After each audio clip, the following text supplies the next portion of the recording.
Hello, how's it going, champs? Thanks for being there. This is the world. Maldini, your channel. This is the man, Isco Alarcon. What a match. Isco Alarcon just played for this victory of Real Betis against Real Madrid. 2-1. It was a match that was tremendous, a match that was spectacular at many moments, a match that Real Betis won with full merit. Let's analyze several aspects of the match. The defeat of Real Madrid, which is doing very poorly in the league. In the last few matches, they have lost many points, except for the victory against Girona. They have lost many points. Their chances are slipping away. Options to win the league, logically. We'll see what Atletico de Madrid does then. We'll see what Barca does tomorrow. Everything is going to remain very close, but it's a very tough defeat for Real Madrid. With a great Isco, we are going to analyze what happened in the match, but first I want to tell you that Atletico de Madrid plays next Tuesday, as you know, in the Champions League, in the first leg of the round of 16 of the Champions League. And with our friends from Fibers, which is the social network for football fans, we are going to raffle 2 tickets for that match.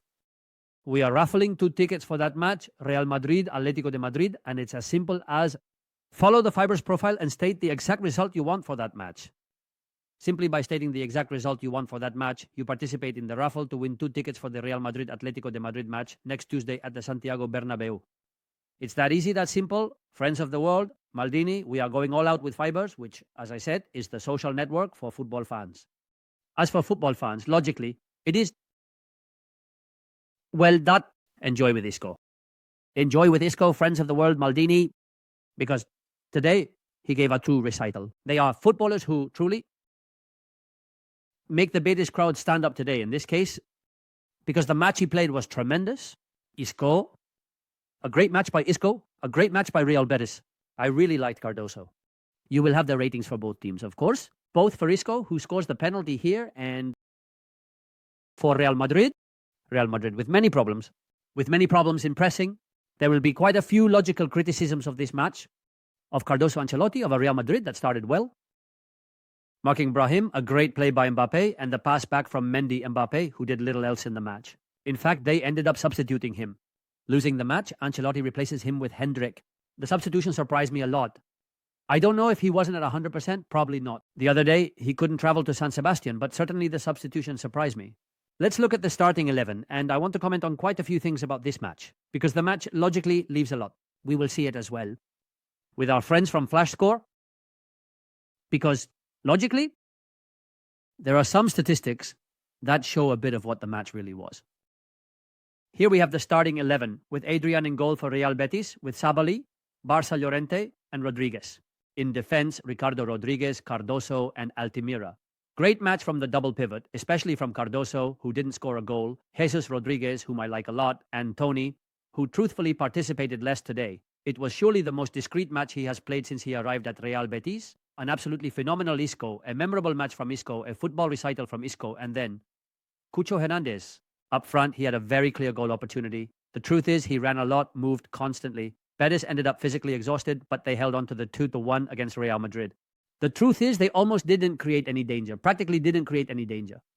Courtois in the goal made an incredible save towards the end of the first half, which would have been the 2-1 at that moment. Lucas Vázquez, who struggled with Jesus Rodriguez, Rudiger, Alaba, and Mendy. Today, he put Alaba in, and I think Alaba is not ready to be a starter for Real Madrid right now after the injury. Honestly, that's what I believe. So how many? Madrid ended up very fatigued in the match. The game passed over them in the second half.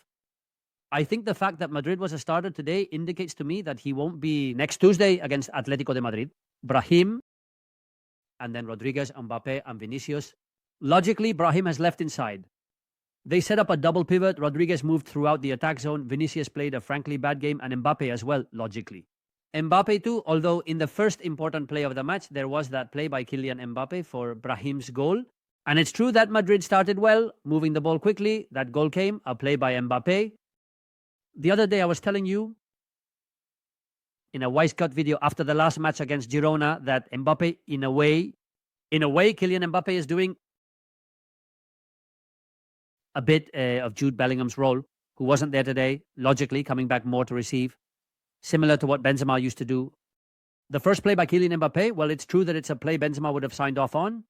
Coming out several meters from the area, making 2 cuts, and then delivering that interior pass. But he already did that against Girona. It's not new. I think that has a lot to do with him not being there, Bellingham, and also with the ability that Mbappe has. But then he disappeared from the match. the match disappeared. Madrid had a pretty good defensive commitment in the first few minutes, but then they lost it in a scandalous way. And I don't want to take away, I insist, I don't want to take away the slightest credit from Real Betis' victory, who played a great match. From an individual and collective point of view, they played a great match from the double pivot, from the centre-backs, Isco, of course, the work of Jesus Rodriguez as well. But Madrid needs to work more without the ball, because in the end, Real Betis, little by little, Real Betis, I think they made a mistake in the first few minutes, which was dropping too far back. In the first few minutes, Real Betis dropped too far back. And by doing so, I think they gave Real Madrid control of the game. And Madrid took advantage with that first goal and was managing the ball quite calmly, with Mbappe moving out of the 9K position, participating a lot. Lucas Madrid. But Betis suddenly finds themselves losing the match, and at that moment they react, start to dominate. Isco begins to appear, and they really overpower Real Madrid at many moments. They overpower Real Madrid at many moments. It's just that Madrid practically didn't create any danger throughout the match, except for Brahim's goal, and very little else. Very little else. They have been disappearing. Lucas Madrid.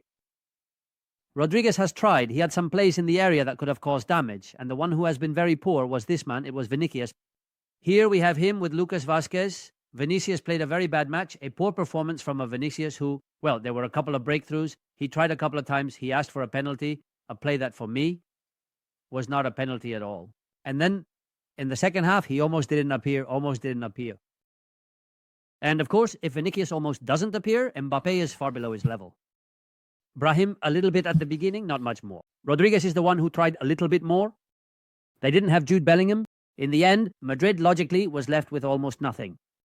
This is, by the way, Mendy's pass. I really liked Mendy's pass back for Brahim's goal. But Madrid was left with almost nothing in the match. A very disappointing match for Real Madrid, but also, of course, considering the great merit that Real Betis had. Real Betis played a very good match, both with the ball and without it, defending very well. Double pivot. Well, Cardoso played a match pressing, the first for Real Betis, and then moreover scoring that first goal.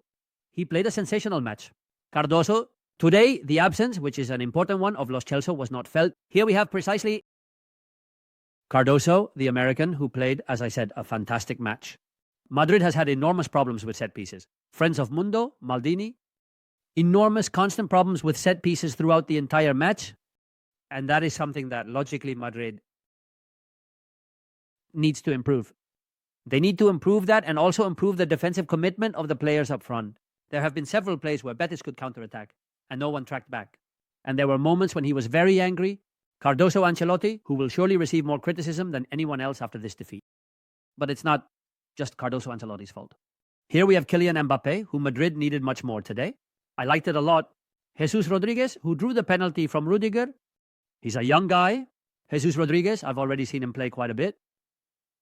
Here we have the penalty. The penalty is very clear. I think no one can dispute Rudiger's penalty. Jesus Rodriguez stops and Rudiger runs into him. There's no debate about the penalty because he directly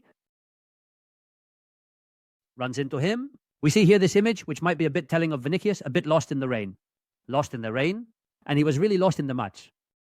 Courtois kept Real Madrid level with a spectacular save.